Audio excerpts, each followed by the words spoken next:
Marilyn Vince crée avec bonheur et passion des pièces en céramique depuis plus de 10 ans. En porcelaine, grès d'Irak ou de Saint-Amand, elle sculpte avec grâce la matière pour faire des tasses, des bols, des assiettes, mais aussi des pièces uniques aux lignes très épurées. Elle nous a ouvert les portes de son atelier à Issy-les-Moulineaux, son havre de paix où elle imagine, conçoit et fabrique toutes ses pièces à la main. Ce que j'aime dans la terre, c'est très concret en fait.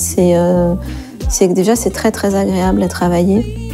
Il y a une grande plasticité, il y a une grande douceur, une grande fragilité aussi parfois. Et puis c'est aussi la difficulté du matériau qui me plaît. La terre, elle, au fur et à mesure des étapes de façonnage, de séchage, de cuisson, elle vit, elle n'est pas la même. Elle a un retrait, elle diminue, elle se déforme. Donc c'est vraiment la terre un matériau formidable.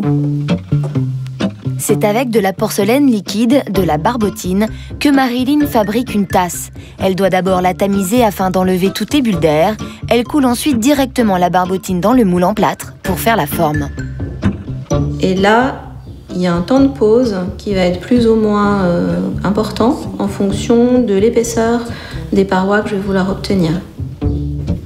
Donc en fait, je verse l'excédent et il ne va rester qu'une pellicule, puisque le plâtre boit en fait l'eau. J'aime beaucoup en fait l'idée que les objets du quotidien ne doivent pas trop déranger l'œil. Je trouve qu'on est dans un monde où il y a beaucoup d'objets qui nous entourent, dans une grande consommation, une frénésie un peu comme ça. J'aime bien cette idée de quelque chose d'assez calme, voilà, qui ne va pas perturber l'œil et au contraire, qui va lui permettre, où on peut se projeter en fait dans la pièce et soi-même rêver à certaines choses. Marilyn a découvert la céramique pendant son adolescence et ne l'a jamais oubliée. D'abord traductrice, c'est à 25 ans qu'elle décide de tout lâcher pour se consacrer uniquement à sa passion. Aujourd'hui, elle s'est installée dans l'ancien atelier de maroquinerie de son père et de son grand-père, un lieu chargé de souvenirs. Je suis en train de préparer l'émail qui va être posé à l'intérieur des gobelets. Donc là, j'ai pris la poudre diluée dans un peu d'eau. Je touille et après, je vais tamiser. Et il faut que ça ait la consistance d'une pâte à crêpes.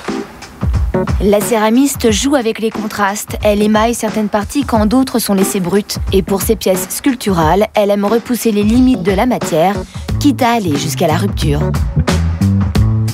Il y a sûrement un fil conducteur dans mon travail, bien que la démarche de pièce unique et d'utilitaire soit très différente.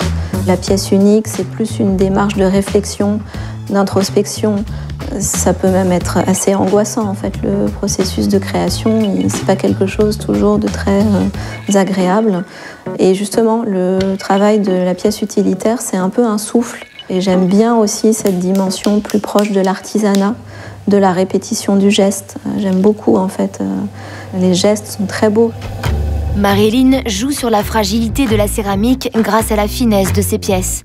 Et surtout, grâce à son impressionnante maîtrise du geste. Il y a différents moments où je prends beaucoup de plaisir. Celui où je prends le plus de plaisir, je pense que c'est la phase de finition de la pièce, de tournassage, de grattage pour les pièces modelées. C'est la phase où j'affine, en fait, où la forme se précise, où je la peaufine et pour arriver vraiment à la forme telle que je l'ai fantasmée. Son amour pour les formes simples et pour les terres brutes l'amène aujourd'hui à créer des pièces aux lignes épurées qui laissent libre cours à l'imaginaire.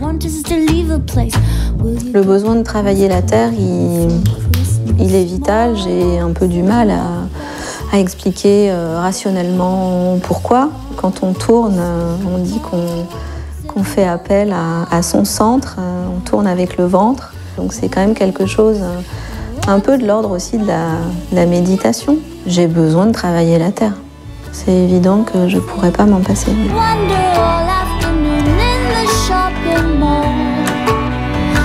Milton Keynes.